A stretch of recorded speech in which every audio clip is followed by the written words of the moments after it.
even though you have this trap at the center of the constitutional order that Hamilton observes and says is fucking feeble, and so we like the whole Republican, and by that I mean the Republic's democratic experiment hinges on this feebleness of the judiciary branch. But alongside that, I think the other point to just stress is that the Constitution is like an embarrassingly flexible document that was originally conceived to provide freedom only for white men, and was originally conceived to uphold the enslavement of human beings, and that over time it has been adapted to become like a political document that will legitimize other forms of government.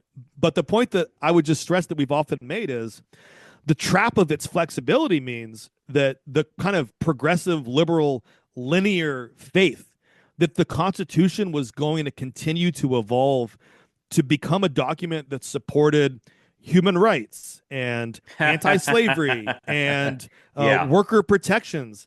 Those were always historical contingencies, and that talk about actual, a mistake, and that the balance of power, in a strange way, the way that the court is able to invalidate laws passed by Congress, and that the president can, or the executive branch can selectively enforce the laws it wants and fucking lay off the laws it doesn't. What that means is that the Constitution can not easily, but definitely theoretically, be reconstituted to become a document that much more reflects like a permanent right-wing, like extremely pro-capitalist and anti-environmental state. And so that we appear to be in a trap made by the Supreme Court, while we are simultaneously worried that the court itself has a collapsing authority, and that conundrum, that trap, that paradox, I think, stresses both the problem inherent in like a liberal ordering of the world, but also the problem inherent in a fascist orienting or fascist order of the world, and that it reflects some of the ongoing political traps, decisions, elections that we have been stressing as one of the kind of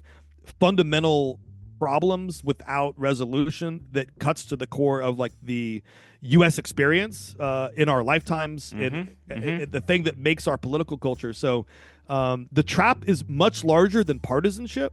The trap is much larger than Trump, and the traps involved in this crisis will have consequences that go out economically, politically, and socially far longer than Trump's lifetime. It'll be the lifetime, it's our lifetime in the sense that like I'm in my mid 40s. This shit will inevitably play out for at least a generation or more. Yeah. And that's the chaos we live within now. I said earlier, it's hard to understate it. I hope I'm not overstating it, but I don't think that I am. That's what we're living through right now.